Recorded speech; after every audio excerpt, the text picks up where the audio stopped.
Hi అండి. ఈరోజు కాకరకాయ పచ్చడి ఎలా తయారు చేసుకోవాలో చూద్దామండి. తక్కువ నూనెతో కాకరకాయ పచ్చడి రెడీ అవుతుందండి. ముందుగా కాకరకాయ ముక్కలు రౌండ్గా కట్ చేసుకొని 1 అవర్ పాటు ఎండలో ఎండబెట్టుకోవాలి. ఎండబెట్టుకొని మంచిగా వాటర్ తడి లేకుండా ఎండబెట్టుకొని ఒక ప్యాన్ పెట్టుకొని ఆయిల్ వేసుకోవాలి. ఆయిల్ వేసుకొని మనం కాకరకాయ ముక్కలు ఎండబెట్టుకున్నాం కదా, అవి ఫ్రై చేసుకోవాలండి. తక్కువ నూనెతో అయిపోతుంది.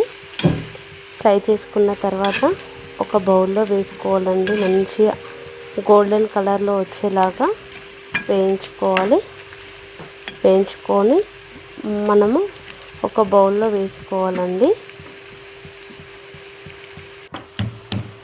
వేసుకొని నేను ముందుగా వెల్లుల్లి రెబ్బలు తీసి పెట్టుకున్నానండి. అవి దంచి పక్కకు పెట్టుకుంటున్నాను. ఇవి ఫ్రై అయ్యాయండి. ఒక గిన్నెలోకి వేసుకుందాం. ఇవి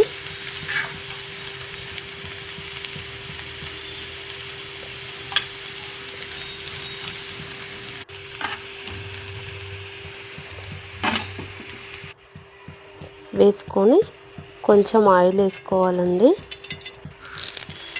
కొన్ని పోపు గింజలు,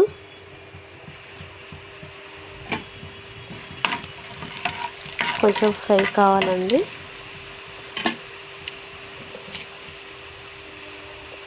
ఫ్రై అయిన తర్వాత ఎండుమిర్చి, కరివేపాకు కొంచెం ఫ్రై కావాలండి. తర్వాత మనం ముందుగా దంచి పెట్టుకున్న వెల్లుల్లి రెబ్బల పేస్ట్ వేసుకోవాలి. వేసుకొని అవి ఫ్రై అయ్యేలాగా వేయించుకోవాలండి. కొంచెం పసుపు వేసుకోవాలండి. వేసుకొని గ్యాస్ ఆఫ్ చేయాలి.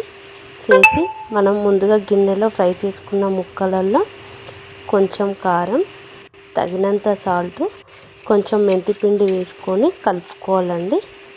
ఇది మొత్తం కలిపిన తర్వాత మనం ముందుగా ఫ్రై చేసుకున్న ప్యాన్లో వేసుకోవాలి. వేసుకొని కలుపుకోవాలండి. కలుపుకొని 2 నిమ్మకాయలు పిండితే కాకరకాయ పచ్చడి రెడీ ఫ్రెండ్స్.